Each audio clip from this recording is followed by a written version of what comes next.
fan edition, fan edition, fan edition. Yes. Today we have for you a full complete in-depth review of the Samsung Galaxy S20 fan edition. Samsung Galaxy S20 FE. Welcome to Business World. I'm your host Siddharth, and today we are having an in-depth look at the Samsung Galaxy S20 fan edition or the S20 FE. So the S20 FE is a peculiar device because it is not really a budget phone, it is not really a flagship, but it is a part of the Samsung Galaxy S20 series. And apart from a few features missing, it is all that the Samsung Galaxy S20 series stands for. So the S20 FE is a part of the Samsung Galaxy S family, and in the design terms, it is a very good looking phone. It feels distinctly very premium, but you do not get the glass back that you get in the S20 and the S20 Plus and the S20 Ultra. What you get here is a plastic back, but it actually looks like glass, so Samsung is calling it the Glastic back. And the back here is pretty nice. It actually feels like a frosted glass bag, but it is matte. This particular color here is the mint green color, and the back feels really premium, and plastic is good if it is this premium, right? It will not break when it falls. So what you get in the S20 FE is a lot of the things that you get also in the S20, S20 Plus and S20 Ultra. To begin with, you get the same processor, the Exynos 990, and you also get a 4500 mAh battery here. Now there's a big debate online about the Snapdragon versus the Exynos processors, but I have been using the Samsung phones for the past couple of years, and all of them had Exynos processors. In my usage, I have never faced any problems apart from the phone just slightly getting warm occasionally. Snapdragon phones obviously are a little snappier, but that's if you're gaming constantly, or if you are buying a phone only for gaming. Coming back to the Samsung S20 FE, you get a 6.5-inch Super AMOLED display here. Now this is a Samsung phone. The display here is amazing. It is a full HD plus display, but it can go up to 120 Hz, and the display is crisp. The only thing here is that the display is not curved at the edges. Many people will like it. This is actually a safer phone to carry. This phone gives an awesome gaming experience because of the 120 Hz screen and also the Super AMOLED display that Samsung is very famous for. Overall, using this phone for gaming or content consumption is a pleasurable experience.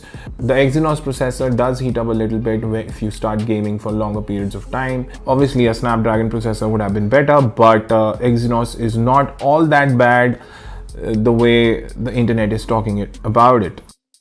Talking about the cameras on this phone, the design at the back is very good. It looks very premium, and you get 3 cameras, no 2 megapixel depth sensor or no 2 megapixel macro cameras, nothing like that here. You get a 12 megapixel main shooter with 1.8 aperture and optical image stabilization. At the same time, you get an 8 megapixel 3x zoom telephoto camera, and you get again a 12 megapixel super wide angle camera here. Coming to the front of the camera, you get a single camera setup here, a 32 megapixel sensor with f2.2 aperture. The only problem I have with this selfie camera is that it does not support autofocus. Now in the current scenario, we all are using the selfie cameras much more for video conferencing, video calls, etc. Even content creation. This camera can actually shoot 4K 60 video as well, but it does not have autofocus. The photos from the selfie cameras are not bad, they are very good, but an autofocus camera would have been awesome. I mean, the S10 Plus had it, the S20 has it, this does not have it. The rear cameras can also shoot 4K videos in 60 FPS along with 1080p in 60 FPS. It also has electronic image stabilization system during videos, which actually makes the videos much smoother. In our practice, we found that 1080p videos to be on point. 4K videos were lacking here and there in terms of stabilization and also in terms of sharpness. But overall 1080p is where it's at, and this phone shoots great 1080p videos from the front camera and the rear camera. And if you're looking for a phone with great cameras in this price range, you should definitely look at the Samsungs, because this phone has a great setup of cameras with 3x zoom and a super wide angle camera, and the main sensor here is excellent.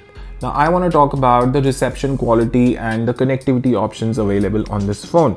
At the end of the day, this is a phone, and call quality and reception quality actually matters, other than a lot of other features that people run after.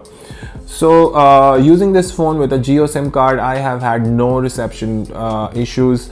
That is partly because of Jio as well, and sound quality from the earpiece has been excellent. No problems there. It sounds natural. It does not sound electronic or digital at all. The earpiece is loud, and the people on the other side have never complained about any disturbances or any voice quality issues. Certain parts of my house do get low Wi-Fi signals, and the S20 FE could actually hold on to a couple of bars there.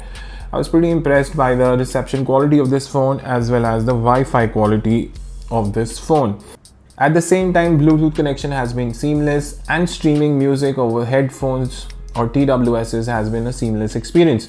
Unfortunately, this phone does not come with a 3.5mm jack, and this phone also does not come with a dongle, USB to 3.5mm dongle. So you'll have to buy that if you are using wired headphones, or you could just shift to Bluetooth headphones. Another thing that this phone does not come with is a protective cover. Yes, now we are pretty used to getting a TPU case inside the box so that we can just protect our phone the moment we unbox it, but this phone does not come with any cover.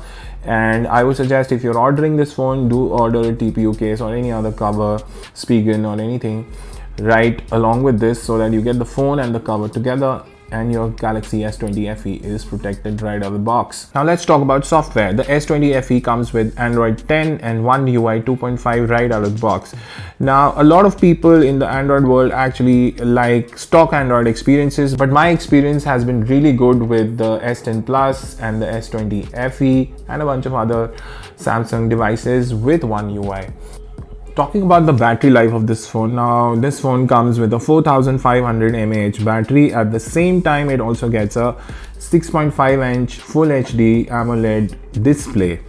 Now this display, I've been using it at 120 Hz completely all the time, and I have consistently got around 4.5 to 5 hours of screen on time. Now that's low for this kind of battery package. So should you buy the Samsung Galaxy S20 FE? My experience with the phone has been really nice. I like the premium build quality. The camera bump here itself looks very premium. The screen is a pleasure to use. The 120 Hz refresh rate has been amazing. You also get this refresh rate in other flagship phones as well. Battery life has been okay, considering the fact that it comes with a 120 Hz panel. There are some things which I did not like, lack of 3.5mm jack. This phone also does not come with a fast charger. It only comes with a 15-watt charger, but it supports 24/5-watt charging. It also supports wireless charging. Overall, excellent experience. If I was in the market with a budget of 45,000, I would definitely look at this phone, because it has all the best things from the Galaxy S20 lineup, and it is now very affordable. So if you're in the market looking for flagship level Android phones and you want to be a part of the Samsung Galaxy S series family, you should definitely look at the Galaxy S20 Fan Edition. This phone comes with great cameras, great screen, and overall a great build quality.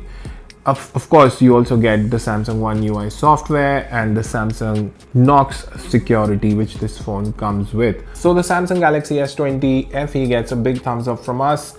Of course, if this phone would have come with a Snapdragon 865 processor, like it does in other countries, this would have been a double thumbs up. But I'm sure Samsung is working on improving the Exynos processor in the coming future with the Samsung Exynos 1080 and the Samsung Exynos 2100 series processor coming in 2021, 2022 and others. So So that was it, guys. If you like such content, do like, share and subscribe our channel. And if you're watching this on our website, do try and connect with us over email or on Twitter. This is your host Siddharth signing off. Wear a mask, maintain social distancing and stay safe.